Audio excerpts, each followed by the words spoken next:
Tradition 11. Our public relations policy is based on attraction rather than promotion.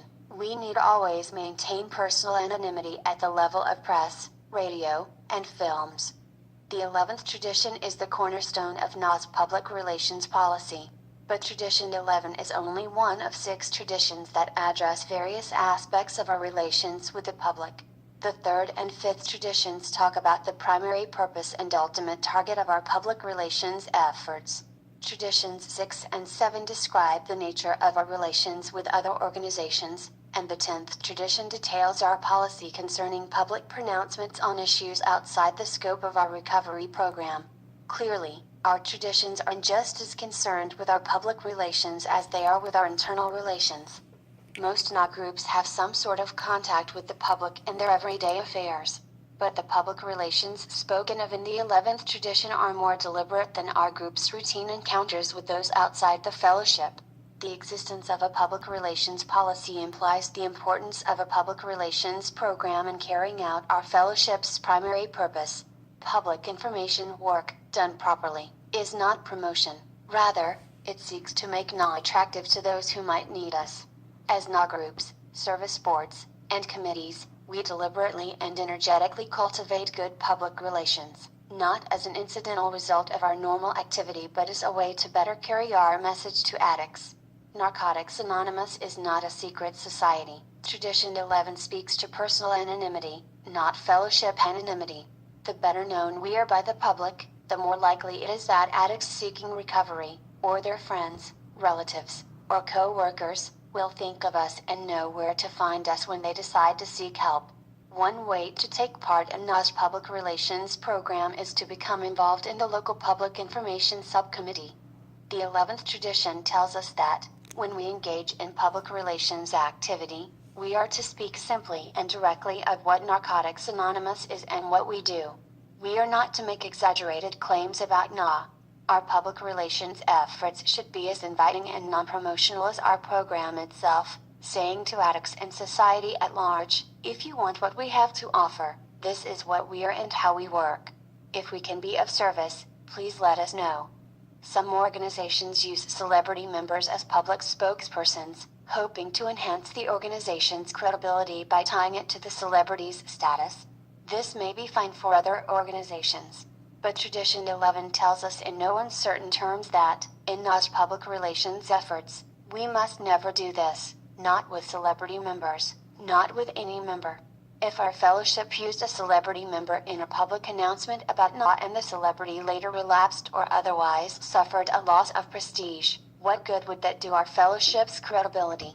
The same could apply to any individual member put in the public spotlight on Hnw's behalf. The credibility of Hnw's message can be greatly affected by Hnw's messengers. In the public eye, including press, radio, films, and all other media, we need always maintain personal anonymity. The same applies to other kinds of public information work. Public anonymity helps keep the focus of our public relations on the Hnw message, not the PI workers involved.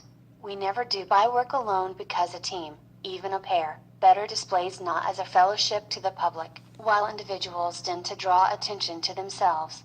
Teams also tend to keep the personalities of their members in check, the better to ensure that Hnw and not the individual addict is what we present to the public.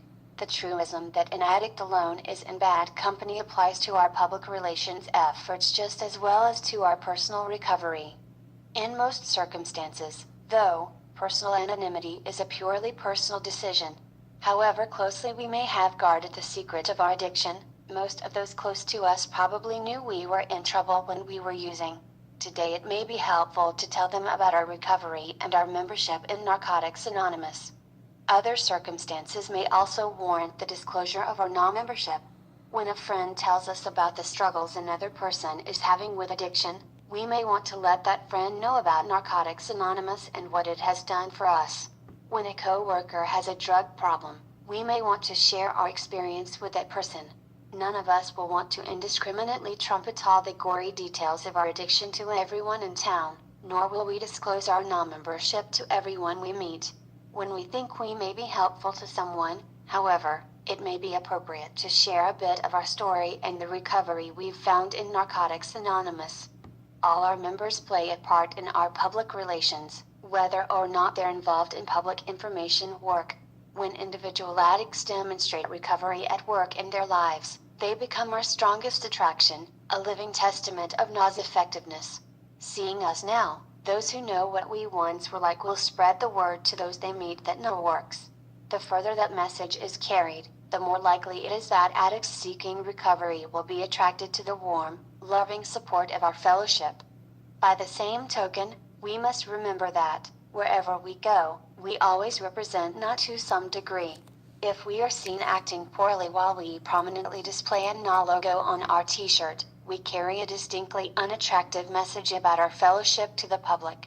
What we say and what we do reflects on our Hnw recovery and the Hnw fellowship. As responsible Hnw members, we want that reflection to be a source of attraction rather than a source of embarrassment. Applying spiritual principles. Tradition 11 is an expression of our faith and the effectiveness of our program. As a fellowship, our primary purpose is to carry the recovery message to the still suffering addict. To fulfill that primary purpose, we do not need a promotional public relations policy. To gain public goodwill and attract addicts to our meetings, all we need to do is clearly and simply describe the Narcotics Anonymous program. We need neither fanfare, overblown claims, nor celebrity endorsements to build our public relations. We have faith that the effectiveness of our fellowship, once made known, will speak for itself.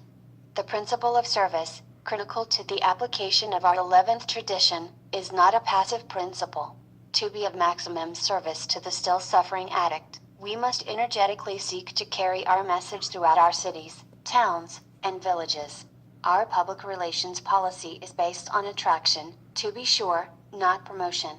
But to attract the still suffering addict to our program, we must take vigorous steps to make our program widely known. The better and broader our public relations, the better we will be able to serve.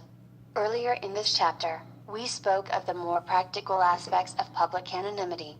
But, as we will see in the next chapter, anonymity is far more than just a practical consideration to be taken into account in carrying out our public relations program.